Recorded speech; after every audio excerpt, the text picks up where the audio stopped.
911, what's your emergency? Una camioneta quiso cruzar las vías y el tren, ay Dios mío. Señora, ¿me está diciendo que un tren le pegó a una camioneta? Sí, yo pensé que alcanzaría a cruzar, ellos iban rápido creo y después, ay Dios mío, qué horror. No puedes saber a qué velocidad viene un tren. Por eso están los señalamientos de advertencia. Obedécelos. Alto, el tren no para. Mensaje de Netza. Hello, everyone, and welcome to the Jeffrey Epstein Show. I'm your host, Bobbycapucci, and this is a morning update. Hey, what's up, everybody, and welcome to the program.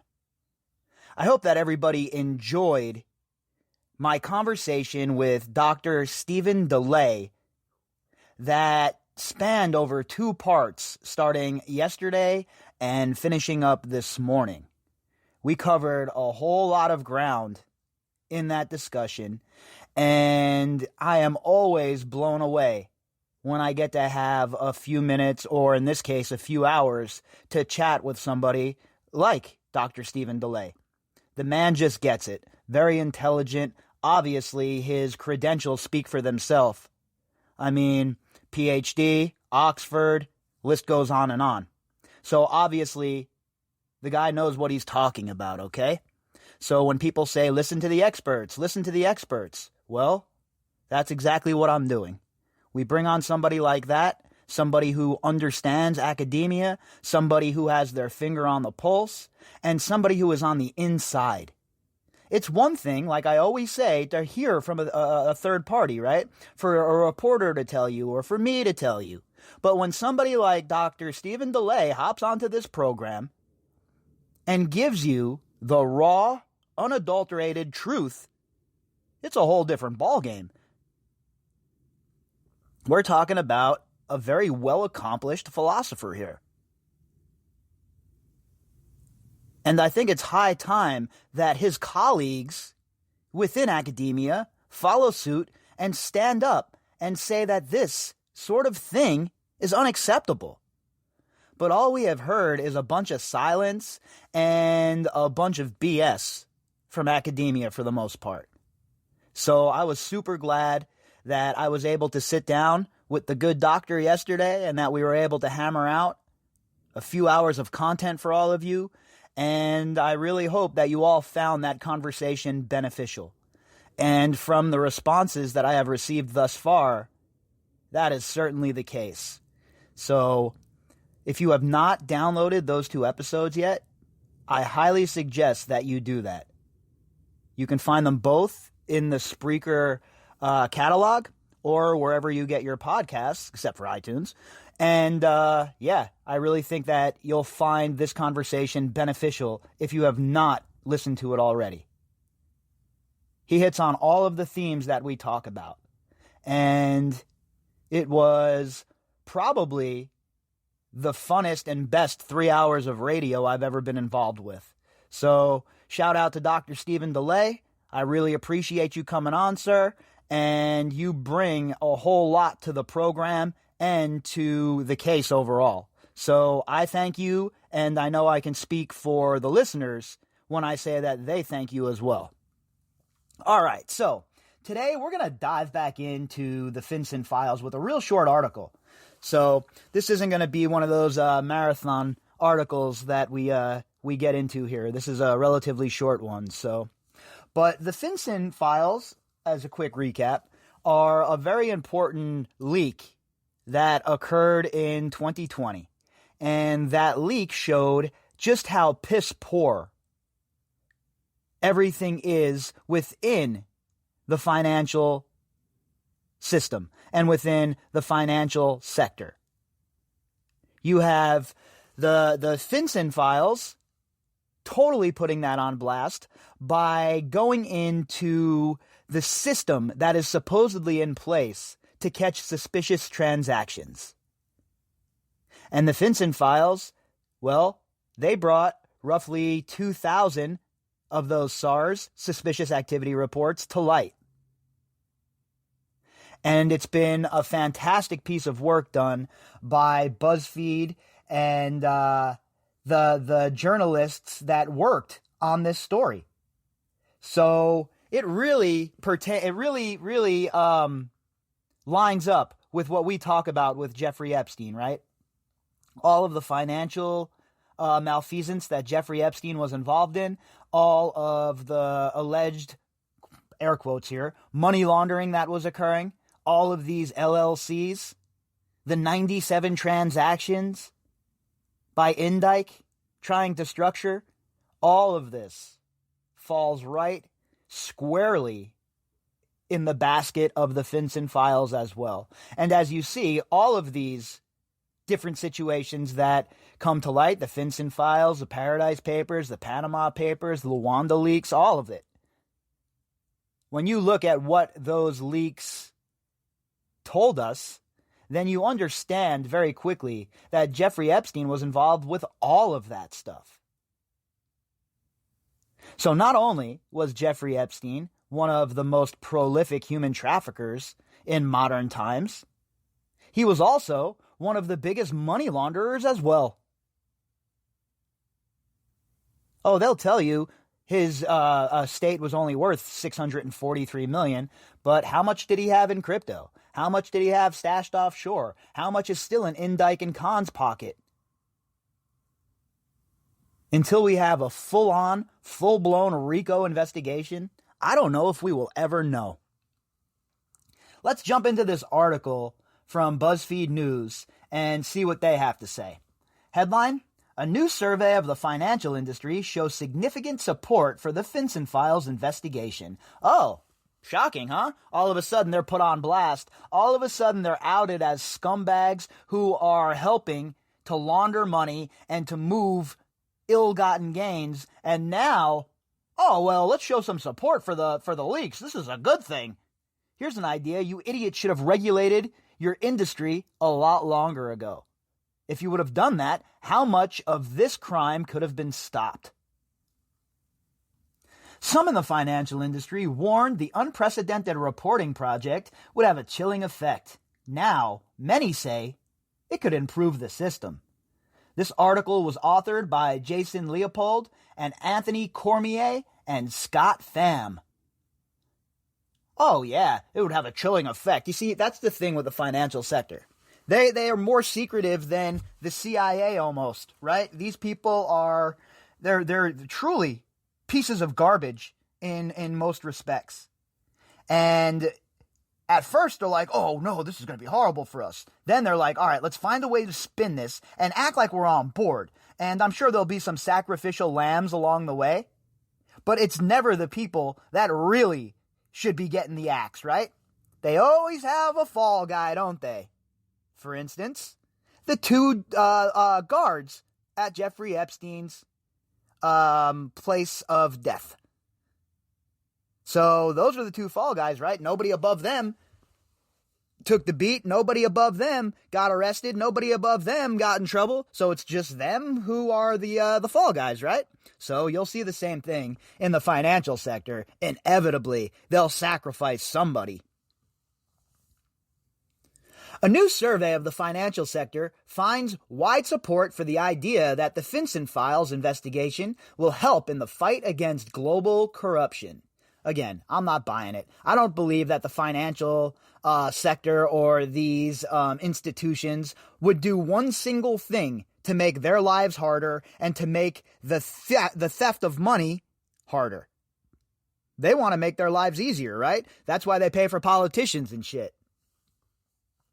The largest portion of respondents said the series by BuzzFeed News and the International Consortium of Investigative Journalists would have a positive impact on efforts to curb financial crime. Well, I agree with that, and I believe that's because more people are hip to what's going on now.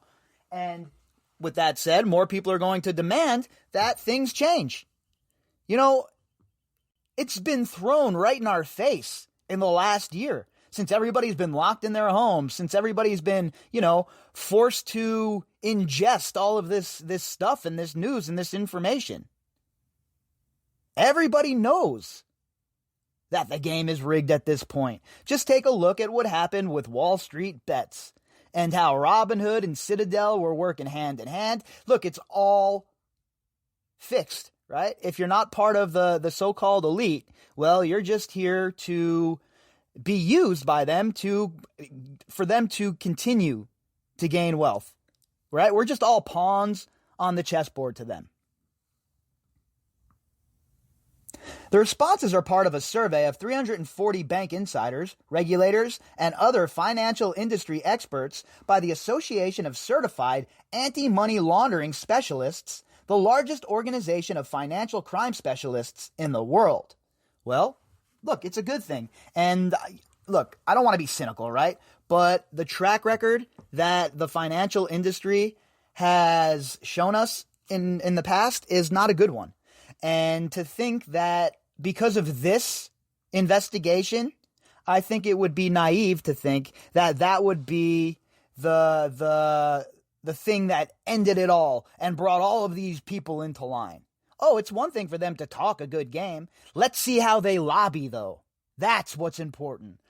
When these banks start lobbying these new senators and these new congressmen and women and Joe Biden, then we'll really see what they're about. They can say whatever they want. And of course, you're going to come out in public and say, this is a good thing. We want more regulation. In reality, in the boardroom, that's not the case. Released last week, the poll touched on multiple issues these officials confront each day, from the type of guidance they get from the Treasury Department to the tools they took to track financial crime. Well, the Treasury Department needs to do a better job as well. It's it's like an antique system, right, that they have. They need to fix it. Just like with the unemployment systems around the country, how everything was a disaster when the pandemic first started and there was all of those claims, the same goes for all of these other government databases and systems. They need to be renewed and they need to be brought up to date. Because right now, what they have in place is an absolute joke. A small fraction of a percentage of these SARs are ever even seen.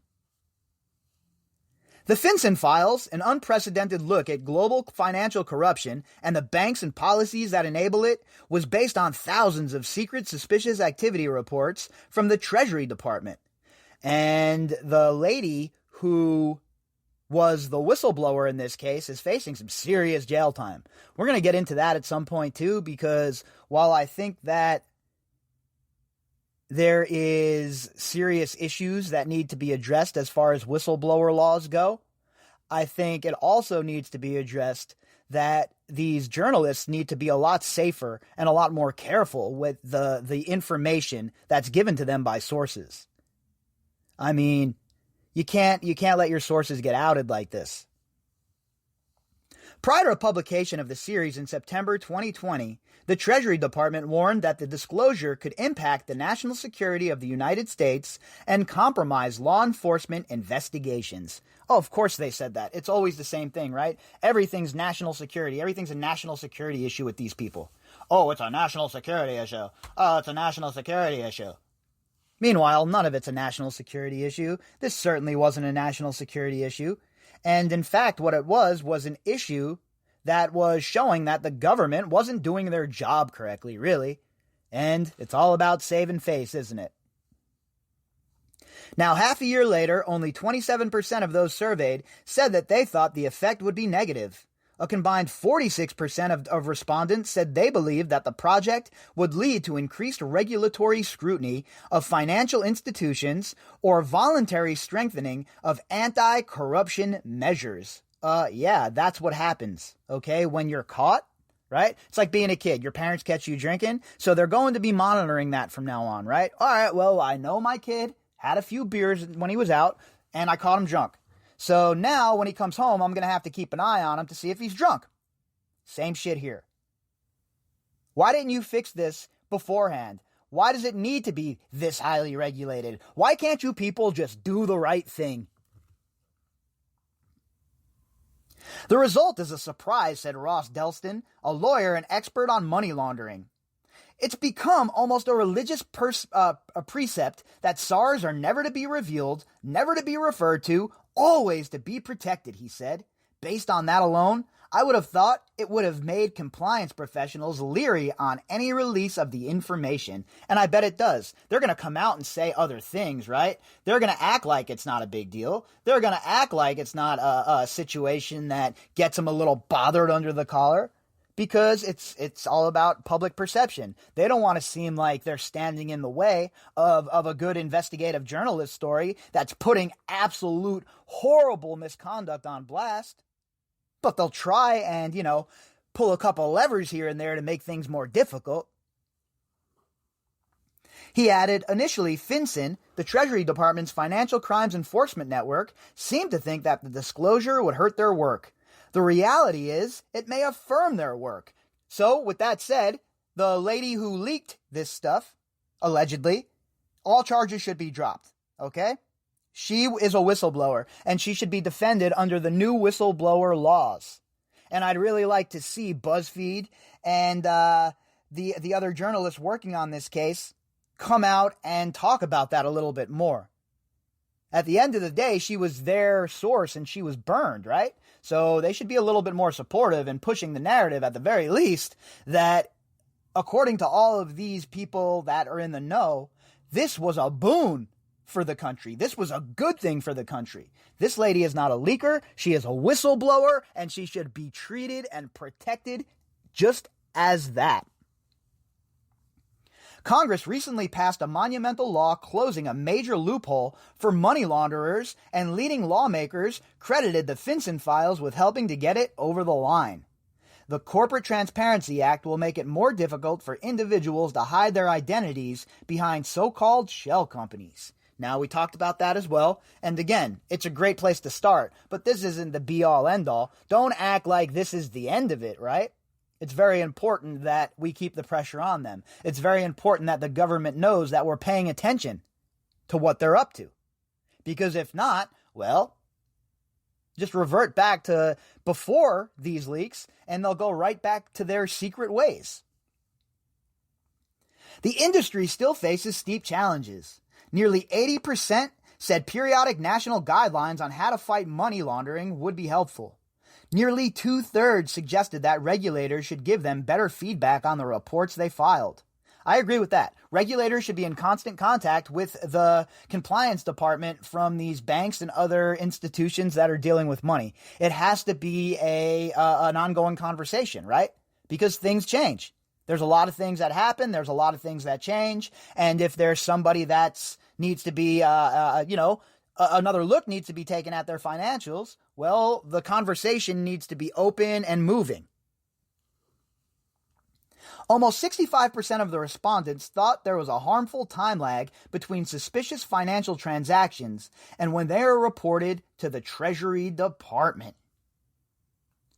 Yeah, there's always been a big problem there. This is the government, right? The government doesn't do anything quickly. Remember those $2,000, those $2,000 stimulus checks that were promised? If you vote for Warnock and Ossoff, those $2,000 checks are out the door. Meanwhile, sitting here, no $2,000 check. Oh, forgot to tell you, it's only going to be $1,400, not $2,000, because you already got the $600, so you'll take the $1,400 and you'll be happy about it. And on and on and on it goes. So, forgive me if I'm not very trusting of what the government says or the timelines that the government rolls out. Now, I'm sure that we'll get that stimulus at some point. My point is, though, the government is not an entity to be trusted, right? We got to keep pushing, and we have to make sure that they understand that if they aren't acting in a transparent manner, that they are going to be found out at some point, and when they are found out, that the fallout is going to be so severe that whatever sort of political career that they have will and should be over. And folks, that starts with me and you. All of these incumbents that have done us wrong, vote them out. All of these people that are running for office in the future, make sure you vet them. Because until we get quality people in places of power, we're just going to continue down this path of greed, corruption, and really just a society that is on a course for disaster.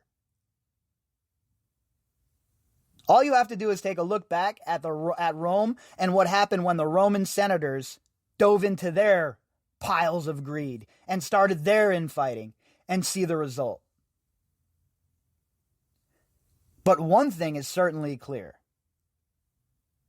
The government, the financial sector, and all of these douchebag hedge funders, you're all on notice. If you'd like to contact me, you can do that at bobbycapucci@protonmail.com. That's BOBBYCAPUCCI at protonmail.com. You can also find me on Twitter at BOBBY_CAPUCCI. All of the links that go with this episode can be found in the description box. All right, everybody, I will be back later on, and we will pick up where we left off.